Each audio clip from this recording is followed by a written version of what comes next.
말도 안 되는 일이 벌어졌습니다.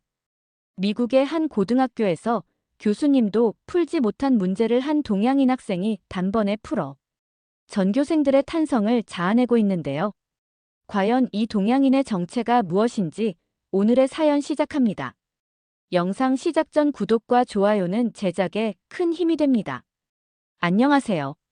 저는 하버드 교육대학원에서 수학 교육학을 가르치고 있는 마이클 스톤입니다. 지금은 교육 혁신가로 알려져 있지만 고등학교 시절에 저는 수학이라는 과목을 무척 싫어하던 평범한 학생이었어요. 그때의 제 이야기를 들려드리고 싶습니다. 특히 한국에서 온 절친한 친구와의 만남이 어떻게 제 인생을 완전히 바꿔놓았는지에 대한 이야기를 말이죠. 고등학교 시절, 저에게 수학은 고통 그 자체였습니다. 공식을 외우는 것도 싫었고, 복잡한 문제를 풀 때마다 머리가 아파왔죠. 당연히 시험 성적도 좋지 않았어요. 그런데 제 옆자리에 앉아있던 박지훈은 완전히 달랐답니다. 지훈이는 초등학교 때까지 한국에서 살다가 미국으로 이민 온 친구였는데 수학을 바라보는 눈이 특별했어요. 다른 학생들이 공식을 외우고 반복 연습하는 동안 지훈이는 문제를 그림으로 그리고 도형으로 시각화하며 풀었습니다. 처음에는 그저 특이한 학생이라고만 생각했죠. 그러던 어느 날 수학 시간에 선생님이 아주 어려운 문제를 내주셨어요. 반 학생들 모두 끙끙대며 공식을 적용해 보려 했지만 지훈이는 종이에 뭔가를 쓱쓱 그리더니 금방 답을 찾아냈답니다. 저는 호기심에 그의 풀이 과정을 들여다봤고 충격을 받았죠. 야, 왜 공식을 안 쓰고 그림을 그려? 제가 물었어요. 지훈이는 빙그레 웃으며 대답했습니다. 이게 더 직관적이고 빠르잖아. 수학은 원래 이해하는 거지, 외우는 게 아니야. 그의 답안지를 보니 도형과 화살표, 그래프가 가득했지만 신기하게도 그 흐름을 따라가면 논리적으로 답이 도출되었어요. 교과서보다 훨씬 간결하고 명쾌했습니다. 이것이 제가 처음으로 다른 방식의 수학을 본 순간이었죠. 우리는 어릴 때부터 친구였지만 솔직히 지훈이의 수학 천재 면모를 별로 대수롭지 않게 여겼어요. 그저 특이한 공부법이라고만 생각했죠. 하지만 고등학교 3학년 SAT 시험이 다가오면서 제 인생의 비상등이 켜졌습니다. 성적이 좋지 않으면 대학에 가기도 힘들 것 같았어요. 절박한 마음에 지훈이에게 도움을 청했지만 그가 보여준 풀이법은 제가 학교에서 배운 것과 너무 달랐습니다. 지훈이는 인내심을 갖고 그의 방식을 설명했지만 저는 고개를 저었어요. 수학은 원래 공식을 외워 푸는 거야. 이건 장난 같아. 제 말에 지훈이는 실망한 표정을 지었지만 계속해서 제게 도움을 주려 했습니다. 그러던 중 큰 소식이 들려왔어요. 지훈이가 미국 국가대표로 국제 수학 올림피아드에 출전하게 된 것입니다. 이 대회는 세계 각국의 수학 영재들이 모이는 가장 권위 있는 대회였죠. 지훈이는 대회에서 자신만의 독창적인 그림을 활용한 풀이법을 선보이겠다고 선언했어요. 하지만 코치와 다른 대표팀 선수들은 이를 반대했습니다. 그건 정식 풀이법이 아니야. 국제대회에서는 전통적인 수학적 논리를 따라야 해. 이런 말들이 지훈이를 향해 쏟아졌죠. 대회 당일, 저는 학교 컴퓨터실에서 온라인으로 중계되는 경기를 지켜봤어요. 참가자들은 각자 자리에 앉아 복잡한 수학 문제를 풀고 있었습니다. 카메라가 지훈이에게 잠시 맞춰졌을 때 저는 그가 다른 참가자들과 완전히 다른 방식으로 문제를 풀고 있다는 것을 알 수 있었어요. 다른 학생들이 빼곡하게 공식과 방정식을 적는 동안 지훈이는 도형과 그래프를 그리며 문제를 시각화했습니다. 심지어 다른 참가자들이 서너 장의 연습지에 걸쳐 풀던 문제를 한 장의 종이에 해결하는 모습이 보였어요. 그때였습니다. 영국 출신의 심사위원 로렌스 교수가 자리에서 일어나 지훈이를 지적했어요. 이것은 정식 수학풀이가 아닙니다. 우리는 논리적 증명을 원하지 그림을 원하는 것이 아닙니다. 청중과 심사위원들 사이에서 논란이 일었고 결국 지훈이의 점수는 일시적으로 보류되었습니다. 저는 화면을 보며 주먹을 불끈 쥐었어요. 지훈이가 억울하게 탈락할 수도 있다는 생각에 분노가 치밀었습니다. 지훈이의 풀이 방식이 비정통적이라는 이유로 문제가 되면서 그의 성적이 인정되지 않을 위기에 처했습니다. 저는 무력감을 느꼈어요. 이게 말이 되나 싶었죠. 분명 지훈이는 문제를 정확히 풀었는데 그저 방식이 다르다는 이유로 불이익을 받는다니. 그날 밤 저는 잠을 이루지 못했습니다. 컴퓨터 앞에 앉아 한국의 수학 교육과 한국 학생들이 수학을 어떻게 배우는지 검색하기 시작했어요. 여러 자료를 찾아보면서 놀라운 사실들을 알게 되었죠. 한국은 국제 수학 올림피아드에서 항상 상위권을 차지하고 있었어요. 특히 문제 해결 방식에서 창의적인 접근법으로 높은 평가를 받고 있었습니다. 또한 한국 교육에서는 단순 암기가 아니라 문제 해결력을 중시하는 학습법이 존재한다는 점도 알게 되었죠. 심지어 미국의 여러 유명한 수학자들조차 한국인들의 사고력과 문제 해결 능력을 인정하는 글들을 발견했어요. 그제야 저는 깨달았습니다. 지훈이의 방식은 단순한 꼼수가 아니라 한국식 사고력 훈련에서 비롯된 진정한 실력이었어. 제가 그동안 무시해온 지훈이의 접근법은 사실 깊은 이해를 바탕으로 한 것이었습니다. 다음 날 대회 소식이 업데이트되었어요. 지훈이의 점수 보류 문제가 계속 논란이 되자 대회 심사위원들이 긴급 회의를 소집했다고 했습니다. 온라인 생중계를 통해 지훈이가 자신의 풀이 방식을 설명하는 모습을 볼 수 있었어요. 수학은 단순히 공식을 암기하는 것이 아닙니다. 논리를 시각화하는 것도 중요한 해결법입니다. 지훈이의 목소리는 떨리지 않았어요. 그는 자신의 풀이 과정을 하나하나 설명해 나갔고 왜 그런 접근법을 택했는지 논리적으로 피력했습니다. 그의 설명은 간결하면서도 명확했어요. 심지어 복잡한 개념도 쉽게 이해할 수 있게 풀어서 말했죠. 저는 지훈이의 용기에 깊은 인상을 받았습니다. 그리고 무언가 행동해야겠다는 생각이 들었어요. 즉시 IMO 주최 측에 이메일을 보냈죠. 제 친구의 풀이법이 왜 인정받아야 하는지, 수학이란 학문이 얼마나 다양한 접근법을 포용해야 하는지 열정적으로 적었답니다. 또한 소셜미디어에 수학을 푸는 방식은 다양해야 한다라는 글을 올렸습니다. 제 예상과 달리 이 글은 빠르게 퍼져나갔어요. 특히 한국계 미국인들과 한국에서 수학을 공부한 사람들이 적극적으로 공감을 표했죠. 그들은 자신들도 비슷한 방식으로 문제를 접근한다고 말했습니다. 가장 놀라운 것은 세계적인 수학자 몇 명이 지훈이의 풀이법에 관심을 보이며 지지 의사를 표명한 것이었어요.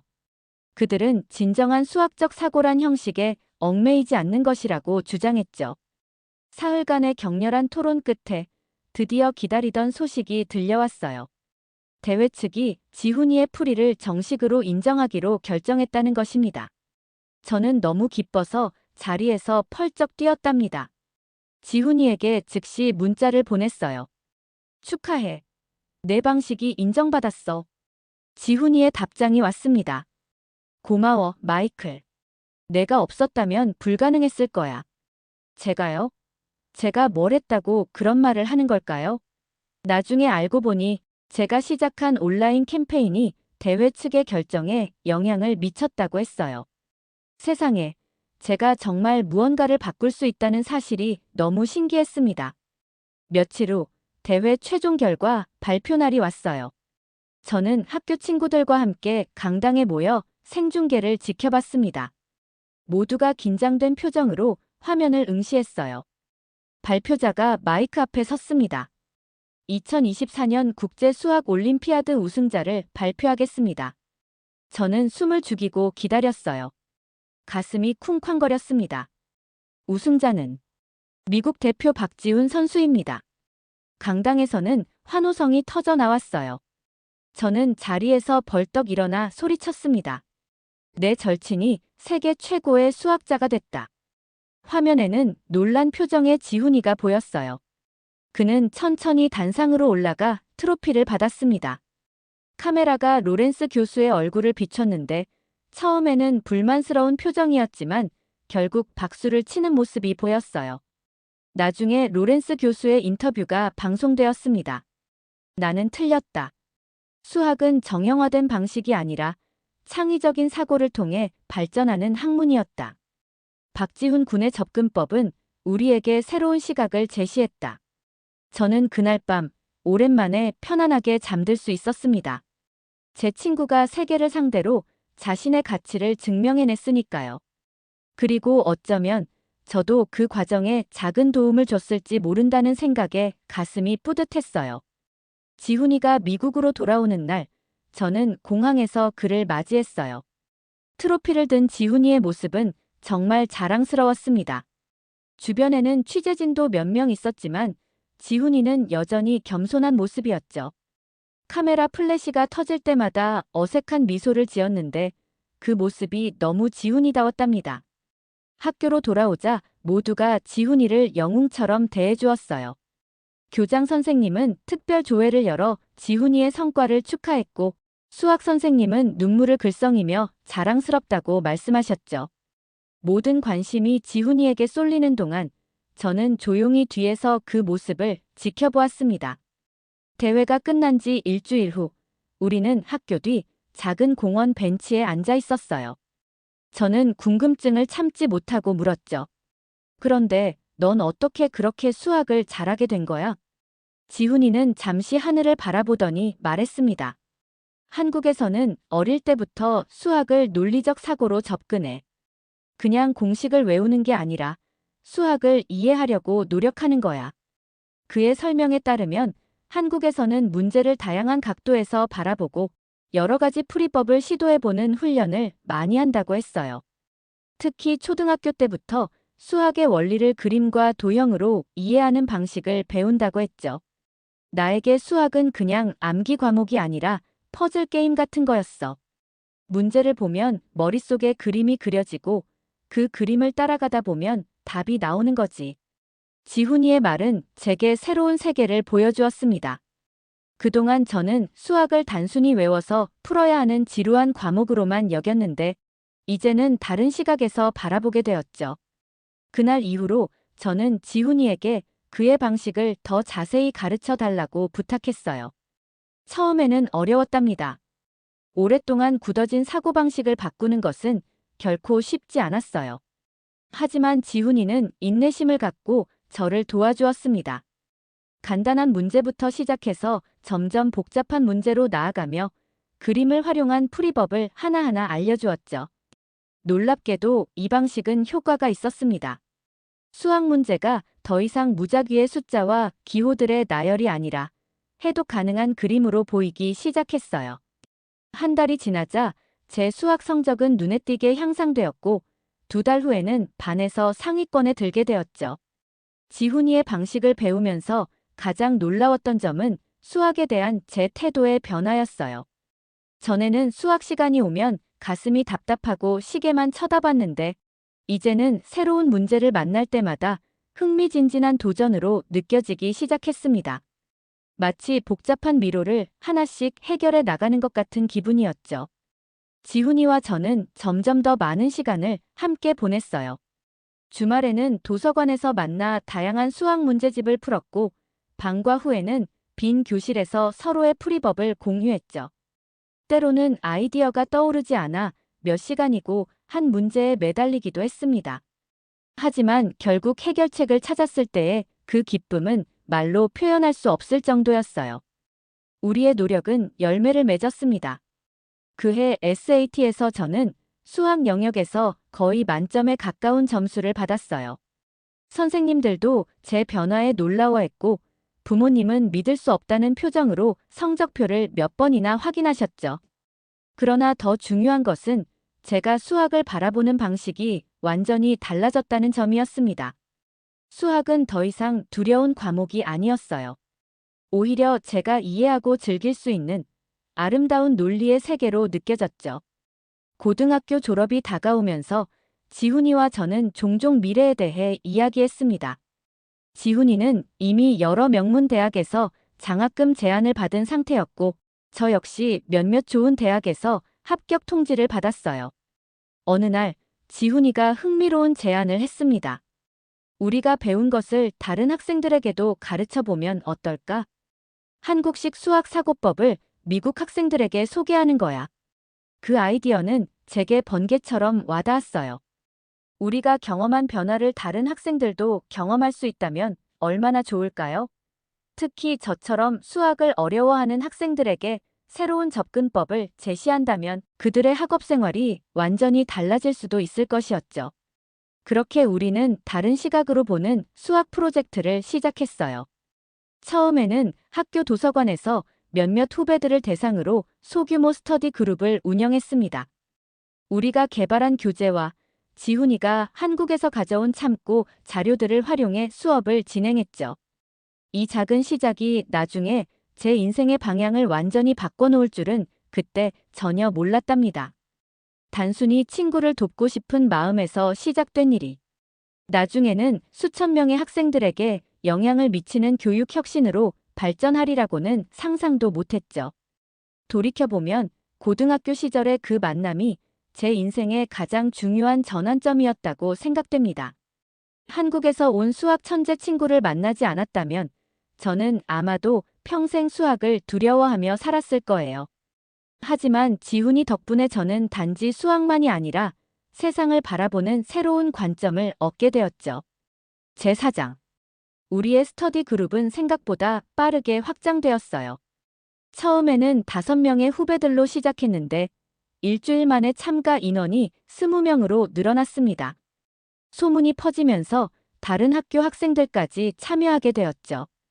모두 수학에 어려움을 겪던 학생들이었는데 새로운 접근법에 큰 관심을 보였답니다. 교실에서 배운 공식적인 풀이법 대신 우리는 문제를 시각화하고 직관적으로 이해하는 방식을 가르쳤어요. 복잡한 대수 문제도 그래프나 도형으로 바꾸어 설명하니 학생들이 훨씬 쉽게 이해했죠. 특히 기하학 문제는 지훈이의 방식이 빛을 발했습니다. 그는 증명 과정을 마치 이야기를 들려주듯 풀어냈고 학생들은 그 논리의 흐름을 자연스럽게 따라갔어요. 가장 보람찼던 순간은 학생들의 눈빛이 변하는 것을 볼 때였습니다. 아! 하는 순간 그들의 얼굴에 번지는 미소를 보는 것만큼 기쁜 일이 없었죠. 한 학생은 처음으로 수학이 재미있다고 느껴졌어요 라고 말했고 다른 학생은 이제야 문제가 무서운 괴물이 아니라 재미있는 퍼즐처럼 느껴진다고 했어요. 우리의 활동이 학교 신문에 실리고 지역 교육 커뮤니티에서 화제가 되면서 학교 선생님들도 관심을 보이기 시작했습니다. 수학 선생님 몇 분이 우리 수업을 참관하셨고 몇몇 선생님들은 본인들의 수업에도 우리의 방식을 도입하고 싶다고 하셨어요. 윈터빌 고등학교 교장 선생님은 우리를 교장실로 불러 축하해 주셨죠. 두 학생이 시작한 일이 이렇게 큰 파장을 일으킬 줄 몰랐어요. 정말 자랑스럽습니다. 그리고는 학교 차원에서 우리 프로그램을 정식 방과 후 활동으로 인정해 주셨답니다. 하지만 모든 사람이 우리의 접근법을 환영한 것은 아니었어요. 몇몇 전통적인 선생님들은 기본 공식과 원리를 제대로 배우지 않으면 더 높은 수준의 수학으로 나아갈 수 없다며 우려를 표했죠. 특히 수학 올림피아드 코치였던 브라운 선생님은 시각적 접근은 특정 문제에만 효과적일 뿐 모든 수학 분야에 적용할 수 없다며 비판했습니다. 지훈이와 저는 그런 비판에도 열린 마음으로 접근하려 했어요. 사실 브라운 선생님의 말씀도 일리가 있었습니다. 우리는 기본 원리를 무시하자는 것이 아니라 이해의 방식을 다양화하자는 것이었으니까요. 그래서 우리는 커리큘럼을 보완했어요. 시각적 접근법과 함께 기존의 방식도 균형 있게 가르치기 시작했죠. 이 과정에서 저 자신도 많이 성장했어요. 무언가를 가르치려면 먼저 그것을 완벽히 이해해야 했기 때문이죠. 학생들의 질문에 답하기 위해 더 깊이 공부했고 설명하는 능력도 향상되었습니다. 처음에는 부끄러움이 많아 사람들 앞에서 말하는 것이 어려웠는데 이제는 자신감 있게 발표할 수 있게 되었죠. 지훈이도 많이 달라졌어요. 예전에는 조용하고 내성적이어서 자신의 재능을 잘 드러내지 않았는데 이제는 적극적으로 자신의 지식을 나누게 되었답니다. 그는 특히 어려움을 겪는 학생들을 돕는데 많은 시간을 할애했죠.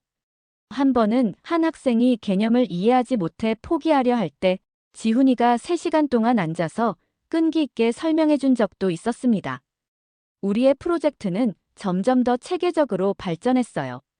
처음에는 즉석에서 문제를 풀며 설명했지만 나중에는 각 주제별로 교재를 만들었죠. 도형, 함수, 확률 등 분야별로 시각적 접근법을 정리했고 연습 문제도 수준별로 준비했습니다. 심지어 온라인 강의 영상까지 만들어 유튜브에 올렸죠. 그 영상들은 예상외로 많은 조회수를 기록했어요. 학년이 끝나갈 무렵 우리 프로그램에 참여한 학생들의 수학 성적이 눈에 띄게 향상되었다는 소식이 들려왔습니다. 특히 수학을 가장 어려워하던 학생들의 성적 향상이 두드러졌죠. 이 결과는 학교 관계자들에게 큰 인상을 주었고 다른 학교에서도 우리의 프로그램에 관심을 보이기 시작했어요. 펜실베이니아 교육청에서 저희를 초청해 발표할 기회도 주어졌습니다. 큰 강당에 모인 교육 관계자들 앞에서 우리는 한국식 수학 사고법의 장점과 그것을 미국 교육에 접목하는 방안에 대해 발표했어요. 그 자리에는 여러 학교의 교장 선생님들과 교육 전문가들이 참석했는데 우리의 이야기에 진지하게 귀 기울여 주셨답니다. 발표가 끝난 후 한 교육감이 다가와 말씀하셨어요. 두 학생이 시작한 작은 변화가 앞으로 미국 수학 교육의 방향을 바꿀 수도 있겠네요. 정말 놀라운 일입니다. 그 말씀이 저희에게 큰 힘이 되었죠. 처음에는 단순히 친구를 돕기 위해 그리고 수학을 더 재미있게 배우기 위해 시작한 일이었는데 이제는 교육 시스템에 작은 변화를 가져올 수 있다는 가능성이 보였으니까요. 고등학교 생활의 마지막 날, 저와 지훈이는 학교 뒤 공원 벤치에 앉아 지난 1년을 되돌아봤어요. 1년 전만 해도 저는 수학이라는 과목을 두려워하던 평범한 학생이었고 지훈이는 자신의 재능을 조용히 감추고 있던 학생이었습니다. 그런데 이제 우리는 수백 명의 학생들에게 영향을 미치는 교육 혁신가가 되어 있었죠. 지훈이는 MIT에, 저는 펜실베이니아 대학교에 진학하기로 결정했어요.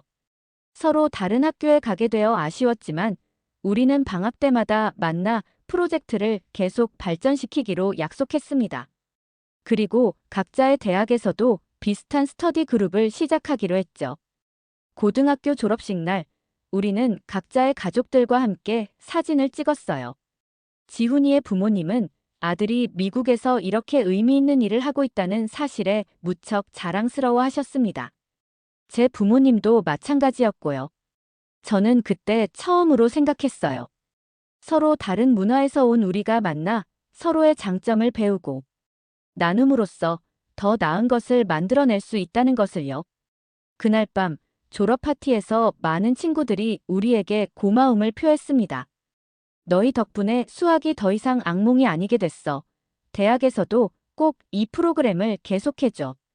이런 말들을 들으며 저는 우리가 정말 의미 있는 일을 시작했다는 확신을 갖게 되었어요. 대학에 가서도 이 일을 계속하고 언젠가는 더 많은 학생들에게 도움을 줄 수 있는 방법을 찾고 싶었습니다. 그때는 몰랐지만 이것이 제 평생의 소명이 될 줄은 상상도 못했죠. 대학 생활은 새로운 도전의 연속이었어요. 펜실베이니아 대학교에서 저는 수학을 전공하기로 했는데 이것 자체가 1년 전의 저로서는 상상도 못했던 선택이었죠. 고등학교 때와는 차원이 다른 깊이의 수학 개념들을 배우게 되었고 때로는 어려움을 느끼기도 했답니다. 하지만 지훈이에게 배운 시각적 접근법은 여전히 큰 도움이 되었어요. 대학 1학년 첫 학기, 저는 학교 내 수학 튜터링 센터에서 자원봉사를 시작했습니다. 그곳에서 저는 지훈이에게 배운 방식을 다른 학생들에게 가르쳤어요. 특히 수학에 어려움을 겪는 인문계 학생들에게 도움을 주었죠. 그들의 반응은 고등학교 때와 마찬가지로 놀라웠습니다. 이렇게 설명하니 훨씬 이해가 잘 돼요. 왜 지금까지 이런 방식으로 배우지 못했을까요?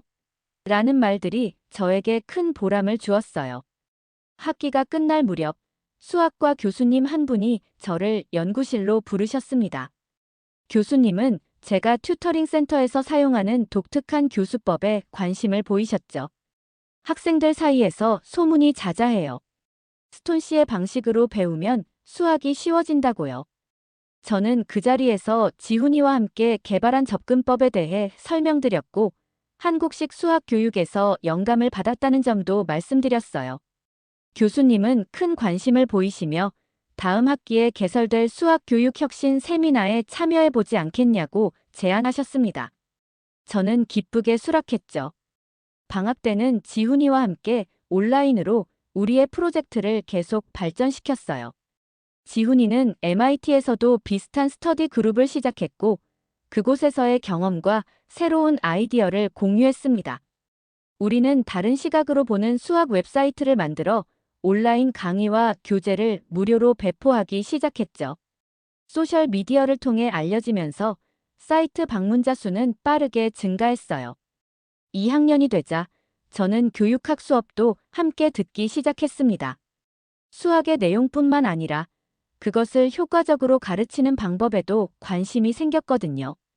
교육심리학, 학습이론, 교육과정 개발 등의 과목을 통해 우리의 직관적 접근법에 이론적 기반을 더할 수 있었어요.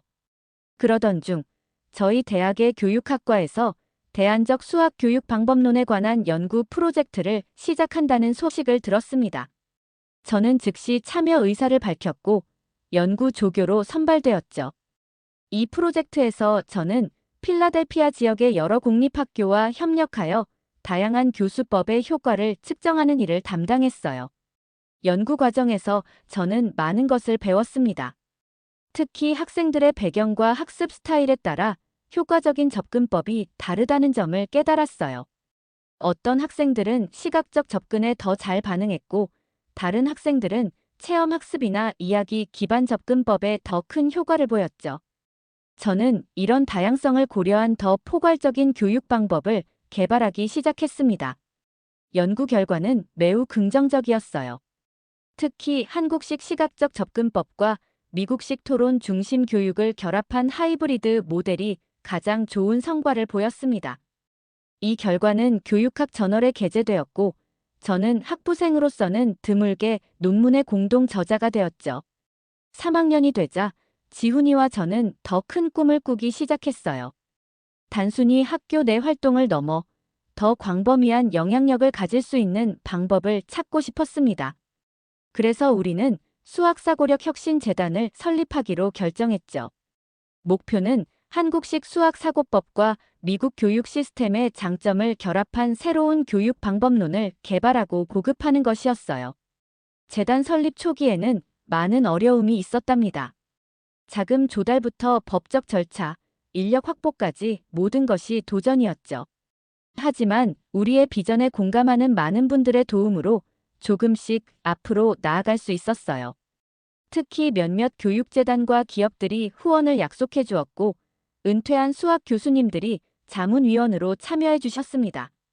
이 과정에서 저는 수학뿐만 아니라 교육정책, 비영리 단체 운영, 커뮤니케이션 등 다양한 분야에 대해 배우게 되었어요. 때로는 버거운 책임감의 부담을 느끼기도 했지만 우리의 노력이 실제로 학생들에게 도움이 된다는 사실이 언제나 저를 일으켜 세웠죠. 재단이 첫 번째로 진행한 대규모 프로젝트는 수학사고력 여름 캠프였어요. 전국에서 선발된 100명의 중고등학생들이 참가했는데 이 중 절반은 저소득층 가정의 학생들이었습니다. 2주일 동안 펜실베이니아 대학 캠퍼스에서 진행된 이 캠프에서 우리는 한국식 사고법과 미국식 창의성을 결합한 커리큘럼을 선보였죠. 캠프의 성과는 기대 이상이었어요. 학생들은 수학에 대한 두려움을 극복하고 새로운 시각으로 문제를 바라보는 법을 배웠습니다. 특히 주목할 만한 점은 캠프 전후로 실시한 테스트에서 학생들의 문제 해결 능력이 평균 38% 향상되었다는 것이었죠. 이 결과는 교육연구저널에도 게재되어 학계의 관심을 끌었습니다. 대학 4학년에 접어들면서 저와 지훈이의 수학사고력 혁신재단은 미국 교육계에서 주목받는 존재가 되었어요. 교육부에서 주최하는 교육혁신 포럼에 초청받아 발표할 기회도 있었고, 전국 교육 컨퍼런스에서도 여러 차례 강연을 했죠. 우리의 접근법은 단순한 대안교육법이 아닌 주류 교육을 보완할 수 있는 실용적인 방법론으로 인정받기 시작했답니다.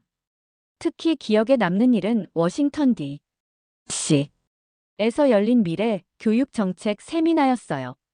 그곳에서 저는 전국의 교육정책 입안자들과 학교 관리자들 앞에서 우리의 교육 철학을 소개했습니다. 긴장한 마음으로 단상에 올랐지만 제가 직접 경험한 변화와 우리가 도운 학생들의 이야기를 진솔하게 나누었죠. 제가 처음 수학을 접했을 때는 그저 공식을 외우고 기계적으로 답을 찾는 과목이라고 생각했습니다. 하지만 제 친구 박지훈을 통해 수학을 바라보는 새로운 시각을 배웠어요. 수학은 창의적인 사고와 직관적인 이해가 만나는 예술이라는 점을 말이죠. 제 발표가 끝난 후 많은 교육 관계자들이 관심을 보였습니다. 한 교육감은 이런 접근법이 우리 교육부에 필요했던 것 같다며 협력을 제안했고, 다른 학교장들도 파일럿 프로그램을 시작하고 싶다고 했어요. 가장 놀라웠던 것은 국가교육위원회의 한 멤버가 다가와 당신들의 아이디어를 국가 수학교육 가이드라인 개정에 참고하고 싶다고 말한 것이었습니다. 그해 가을, 저희 재단은 수학교육혁신연구소라는 이름으로 확장되었어요. 전국의 교육 연구자들과 협력하여 더 체계적인 커리큘럼을 개발하고 실제 학교 환경에서 그 효과를 검증하는 작업을 시작했죠. 이 과정에서 저는 수학 전공 공부와 재단 운영을 병행하느라 정말 바빴지만 매 순간이 보람찼답니다. 연구소의 첫 번째 대규모 프로젝트는 5개 주의 30개 학교에서 진행된 시각적 수학사고 교육 프로그램이었어요. 1년 동안 진행된 이 프로그램에서 교사들은 한국식 사고법을 미국 교육 환경에 맞게 적용한 새로운 교수법을 실험했습니다. 결과는 매우 긍정적이었죠. 참여 학생들은 전국 평균보다 훨씬 높은 성장률을 보였고, 특히 수학 불안증을 겪던 학생들의 자신감이 크게 향상되었어요. 이 프로젝트의 성공은 여러 학술지에 보고되었고, 언론에서도 주목하기 시작했습니다. USA 투데이는 학생들이 더 이상 수학을 두려워하지 않게 만드는 혁신적 접근법이라는 제목의 기사를 실었고, 교육 전문 채널에서는 우리의 이야기를 다큐멘터리로 제작했어요. 이런 관심 덕분에 더 많은 학교와 교육부에서 우리 프로그램을 도입하길 원했죠. 물론 여전히 반대의 목소리도 있었어요. 일부 전통적인 교육자들은 기초를 제대로 다지지 않는 방식이라고 비판했고, 몇몇 학부모들은 검증되지 않은 방법이라며 우려를 표했답니다. 저희는 이런 비판을 진지하게 받아들이고 지속적으로 프로그램을 개선하려 노력했어요. 특히 기존 교육과의 조화를 중시했고, 학생들의 다양한 학습 스타일을 고려한 맞춤형 접근법을 개발했죠. 대학 졸업이 다가오면서 저는 진로에 대해 깊이 고민했습니다. 학문적 연구를 위해 대학원에 진학할지 아니면 재단 활동에 전념할지 결정해야 했거든요. 고민 끝에 저는 두 가지 모두를 놓치고 싶지 않다고 결론 내렸습니다. 그래서 하버드 교육대 학원에 지원하여 수학교육학 석사과정에 입학하게 되었고, 동시에 연구소 운영에도 계속 참여하기로 했어요. 지훈이는 MIT에서 수학과 컴퓨터 과학을 함께 공부하며 교육기술 분야에 깊이 빠져들었습니다. 그는 수학 개념을 시각화하는 혁신적인 소프트웨어를 개발하고 있었고, 이 기술을 우리 교육 프로그램에 접목하기 위해 노력했죠. 기술을 활용하면 추상적인 개념도 누구나 쉽게 이해할 수 있어. 지훈이는 항상 이렇게 말했습니다. 대학 졸업식 날, 저와 지훈이는 캠퍼스 잔디밭에서 미래를 논의했어요. 우리가 시작한 일이 이렇게 큰 움직임이 될 줄은 예상하지 못했지만, 이제는 더 큰 꿈을 꾸게 되었죠. 교육의 불평등을 줄이고 모든 학생들이 수학의 아름다움을 경험할 수 있도록 하는 것이 우리의 목표가 되었습니다. 너는 어떻게 이런 일을 시작하게 됐어? 지훈이가 문득 물었어요. 너 때문이잖아. 제가 웃으며 대답했습니다. 내가 아니었다면 나는 여전히 수학을 싫어하는 평범한 학생이었을 거야. 지훈이는 고개를 저었어요. 아니야. 넌 이미 그런 잠재력을 가지고 있었어.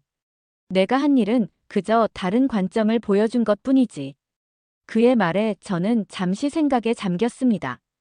어쩌면 그 말이 맞을지도 모르겠어요. 우리 모두는 다양한 가능성을 품고 있지만 때로는 그것을 깨닫기 위해 다른 시각이 필요한 것 같았습니다. 졸업 후 저는 하버드에서 공부하면서 재단 활동을 계속했어요. 새로운 환경에서 만난 교육 전문가들과 협력하여 더 체계적인 교육 모델을 개발했고 실제 교실 환경에서 그 효과를 검증했습니다. 연구 결과는 예상보다 훨씬 더 긍정적이었어요. 특히 소외계층 학생들의 성취도 향상에 큰 효과가 있었다는 점이 의미 있었죠. 이 시기에 저희 재단은 국제적으로도 관심을 받기 시작했습니다. 캐나다, 영국, 호주 등 여러 나라에서 협력 제안이 들어왔고, 일본과 싱가포르의 교육기관에서도 우리의 방법론에 관심을 보였어요. 저희는 각 나라의 교육 환경에 맞게 프로그램을 수정하며 글로벌 네트워크를 구축해 나갔습니다. 석사 과정을 마친 후 저는 교육 혁신에 더 전념하기 위해 재단으로 복귀했습니다. 지난 몇 년간 재단은 눈부시게 성장했죠. 전국에 20개의 지부가 생겼고 100명 이상의 직원들이 함께 일하고 있었어요. 우리가 개발한 교육 프로그램은 이미 1000개 이상의 학교에서 활용되고 있었고 수십만 명의 학생들에게 영향을 미치고 있었답니다. 지훈이도 MIT에서 박사 학위를 받은 후 재단에 합류했어요. 그는 교육기술 연구팀을 이끌며 수학학습을 위한 혁신적인 디지털 도구들을 개발하고 있었습니다. 특히 가상현실과 증강현실 기술을 활용해 추상적인 수학 개념을 직관적으로 이해할 수 있게 하는 플랫폼이 큰 인기를 끌었죠. 우리의 협력은 더욱 시너지를 내기 시작했어요. 제가 교육 정책과 커리큘럼 개발에 집중하는 동안 지훈이는 기술적 혁신을 이끌었습니다. 때로는 의견 차이로 열띤 토론을 벌이기도 했지만 그런 과정을 통해 아이디어는 더욱 견고해졌죠. 재단의 영향력이 커지면서 우리는 더 큰 도전에 직면했어요. 어떻게 하면 저소득층 학생들과 소외된 지역의 교육 불평등을 해소하는 데 기여할 수 있을까?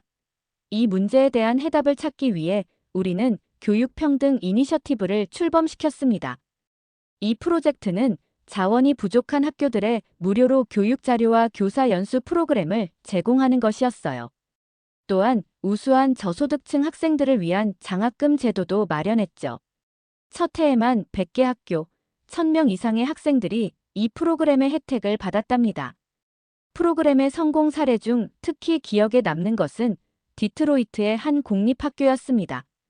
이 학교는 오랫동안 낮은 학업 성취도와 높은 중퇴율로 어려움을 겪고 있었죠. 우리 재단의 교사들이 1년간 집중적으로 지원한 결과 수학 성적이 주 평균보다 28% 상승했고 학생들의 출석률도 크게 개선되었어요. 그 학교의 교장 선생님은 이렇게 말씀하셨습니다.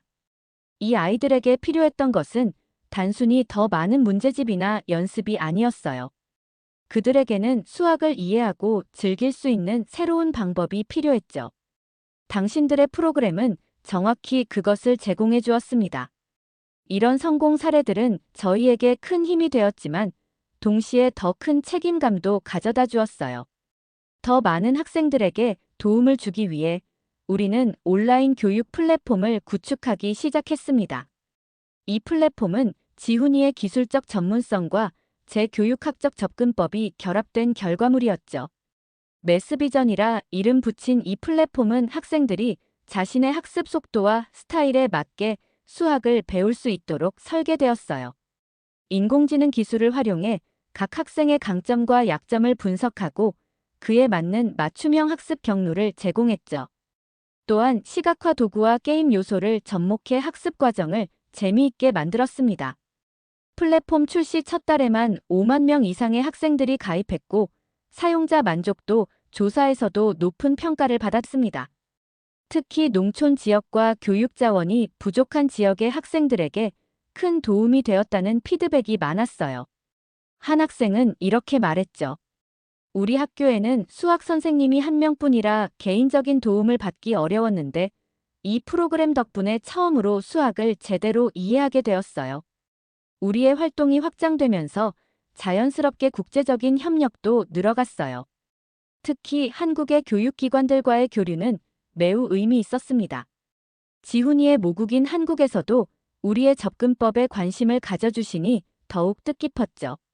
서울대학교 교육학과와 공동 연구 프로젝트를 시작했고 한국의 선진적인 수학 교육 방법론을 더 깊이 배울 수 있는 기회도 가졌습니다.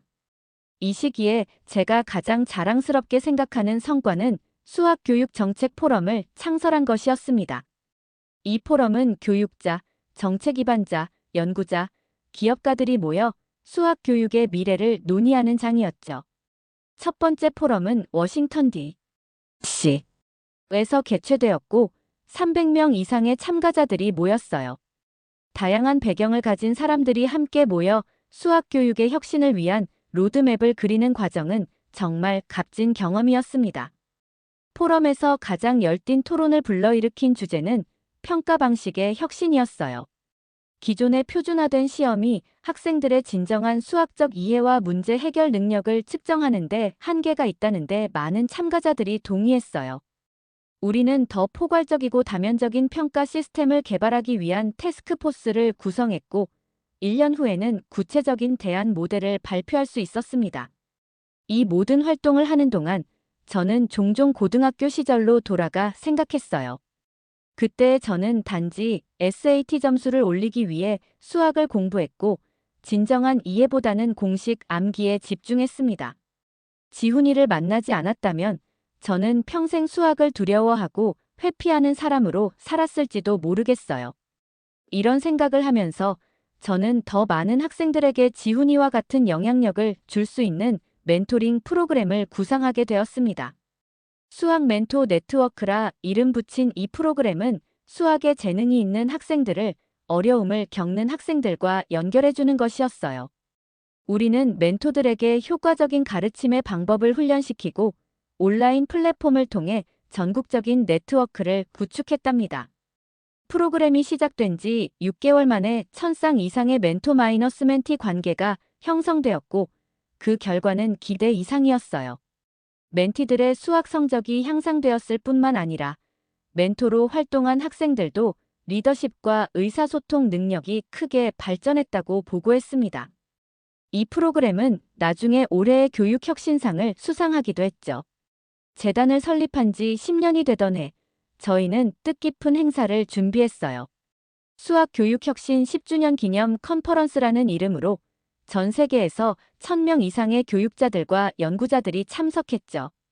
지난 10년간의 성과를 돌아보고 앞으로의 방향을 논의하는 자리였습니다. 컨퍼런스 개막식에서 저는 무대에 올라 우리의 여정을 돌아보는 연설을 했어요. 10년 전, 저와 박지우는 단지 친구 사이의 수학 공부로 시작했습니다. 당시 우리는 이것이 전 세계 수십만 학생들의 삶에 영향을 미치는 움직임이 될 것이라고는 상상조차 하지 못했죠. 단상에서 말하는 동안 저는 객석에 앉아있는 지훈이를 바라보았답니다. 그는 여전히 첫 만남 때와 같은 겸손한 미소를 짓고 있었어요. 그 미소 속에는 우리가 함께 겪어온 모든 도전과 성취의 순간들이 담겨있는 듯 했습니다. 연설을 마치자 청중들은 기립박수로 화답해 주었죠.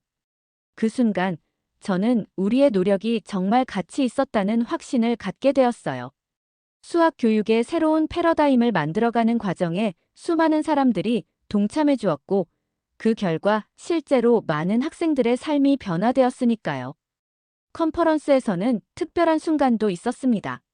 저희 재단의 프로그램을 통해 수학을 사랑하게 된 학생들이 무대에 올라 자신의 이야기를 나누었죠. 그중 한 학생의 말이 특히 기억에 남아요. 저는 항상 수학이 제게 맞지 않는 과목이라고 생각했어요. 제 뇌가 수학적으로 작동하지 않는다고 믿었죠. 하지만 다른 시각으로 보는 수학 프로그램을 만난 뒤 저는 단지 제가 다른 방식으로 생각한다는 것을 알게 되었습니다. 이제 저는 수학을 전공하며 다른 아이들에게도 같은 기회를 주고 싶어요. 그 학생의 이야기는 저 자신의 경험과 너무 비슷해서 가슴이 울렸습니다. 저 역시 한때는 수학이 두렵고 어려운 과목이었는데 지훈이를 만나 다른 관점을 배우면서 완전히 새로운 세계를 발견했으니까요. 컨퍼런스는 우리의 과거 성과를 축하하는 자리였지만 동시에 미래를 향한 새로운 비전을 제시하는 장이기도 했어요. 우리는 2030년을 위한 수학교육 비전이라는 로드맵을 발표했죠. 이 계획에는 인공지능과 데이터 과학 시대에 필요한 수학적 소양을 기르는 새로운 교육 방법론, 글로벌 교육 격차 해소를 위한 이니셔티브, 그리고 신기술을 활용한 개인화된 학습 시스템 등이 포함되었습니다. 특히 글로벌 수학 교육 형평성 프로젝트는 많은 관심을 받았어요. 이 프로젝트는 저개발 국가의 학생들에게도 질 높은 수학 교육을 제공하기 위한 것이었습니다. 우리는 현지 교육자들과 협력하여 문화적으로 적합한 교육 자료를 개발하고 온라인 플랫폼을 통해 무료로 배포하기로 했죠. 첫 단계로 아프리카와 남미의 10개 국가에서 시범 프로그램을 시작했어요. 컨퍼런스가 끝난 후 지훈이와 저는 조용한 카페에서 마주 앉았습니다. 우리는 지난 10년을 돌아보며 깊은 감회에 젖었죠. 고등학교에서 처음 만났을 때부터 지금까지 정말 많은 것이 변했지만 우리의 우정과 공통된 열정은 변함없이 이어져 왔어요. 생각해보면 정말 놀라운 여정이었어. 지훈이가 말했습니다. 저는 고개를 끄덕였어요. 내가 그때 내 수학 문제를 도와주지 않았다면 이 모든 일은 일어나지 않았을 거야. 지훈이는 빙그레 웃었습니다. 나는 그저 내가 아는 것을 나눴을 뿐이야. 중요한 건 내가 그걸 받아들이고 다른 사람들에게도 전하기로 결심했다는 거지. 우리는 앞으로의 계획에 대해서도 이야기를 나눴죠. 재단은 이미 안정적으로 운영되고 있었고 유능한 팀들이 각 프로젝트를 이끌고 있었어요. 이제는 우리도 새로운 도전을 시작할 때가 되었다고 느꼈답니다. 지훈이는 인공지능을 활용한 완전히 새로운 형태의 수학 교육 시스템 개발에 집중하고 싶다고 했어요. 학생 개개인의 사고방식과 학습 패턴을 분석해 최적화된 학습 경험을 제공하는 시스템이었죠. 저는 교육정책 연구에 더 깊이 관여하고 싶었습니다. 국가적 차원에서 수학 교육 체계를 혁신하기 위해 정책 입안자들과 협력하는 일이었죠. 우리의 경로는 다소 달라질지라도 궁극적인 목표는 여전히 같았어요. 모든 학생이 수학의 아름다움과 힘을 경험할 수 있도록 돕는 것, 그리고 교육을 통해 사회적 불평등을 줄이는 데 기여하는 것이었습니다. 컨퍼런스 다음 주, 저희는 뜻밖의 소식을 받았어요. 우리의 교육혁신 노력을 인정받아 국제교육혁신상의 수상자로 선정되었다는 것이었습니다. 이 상은 전 세계적으로 교육 분야에 중요한 기여를 한 개인이나 단체에게 수여되는 권위 있는 상이었죠. 시상식은 파리에서 열렸고 지훈이와 저는 함께 무대에 올라 상을 받았어요. 트로피를 들고 있는 순간 저는 우리의 여정이 단지 두 학생의 작은 노력에서 시작되었다는 사실이 새삼 놀라웠습니다. 이것이야말로 교육의 진정한 힘이 아닐까 싶었죠. 한 사람의 작은 깨달음이 다른 이에게 전해지고 그것이 또 다른 이들에게 전파되면서 결국 세상을 변화시키는 것 말이에요. 상 수상 후 우리는 세계 각국의 교육 관계자들과 만나 협력 방안을 논의했습니다. 핀란드의 혁신적인 교육 시스템, 싱가포르의 수학 교육 방법론, 한국의 문제 해결 중심 접근법 등 서로 다른 나라의 강점들을 결합한 글로벌 교육 협력 네트워크를 구상했죠. 특히 한국 교육부와의 만남은 매우 의미 있었어요. 지훈이의 모국인 한국에서 우리의 노력을 인정해주는 것이 감동적이었습니다. 양국 간 교육 교류 프로그램을 시작하기로 합의했고, 이를 통해 더 많은 한국 학생들과 미국 학생들이 서로의 교육 방식에서 배울 수 있게 되었죠. 미국으로 돌아온 후 저희는 지역사회로 돌아가 초심을 되찾기로 했어요. 화려한 수상이나 국제적인 인정도 중요하지만 우리의 진정한 사명은 개별 학생들의 삶의 변화를 가져오는 것이었으니까요. 그래서 우리는 펜실베이니아의 작은 마을 학교에서 직접 수업을 진행하는 시간을 가졌습니다.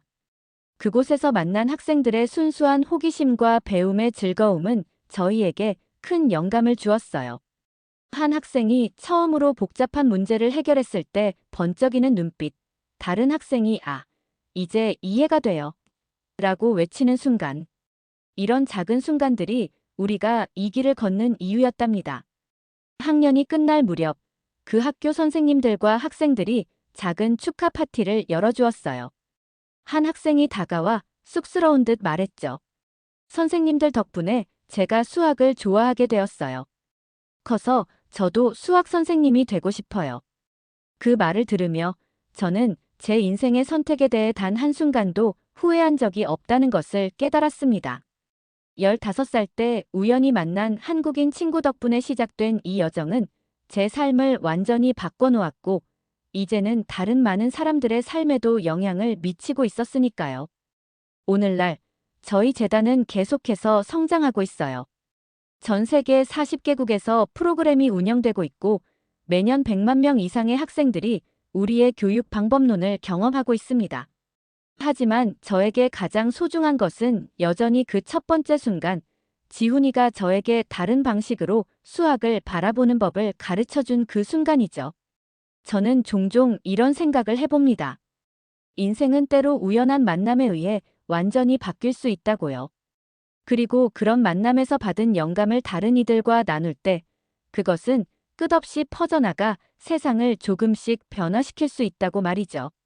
제 삶은 한국인 절친 덕분에 완전히 다른 방향으로 흘러갔고, 저는 그 흐름 속에서 제 진정한 열정과 목적을 발견했어요. 이제 저는 그때의 평범한 미국 고등학생이 아니라 교육의 힘을 믿고 그것을 통해 세상을 바꾸고자 하는 사람이 되었습니다. 그리고 이 모든 변화의 시작은 한국에서 온 수학 천재와의 우정이었죠. 우리는 서로 다른 문화와 배경에서 왔지만 그 차이가 오히려 우리를 더 강하게 만들었고, 함께 더 넓은 세상으로 나아갈 수 있게 해주었답니다. 인생이라는 여정에서 때로는 작은 만남이 가장 큰 변화를 가져온다는 사실을 저는 결코 잊지 않을 것입니다.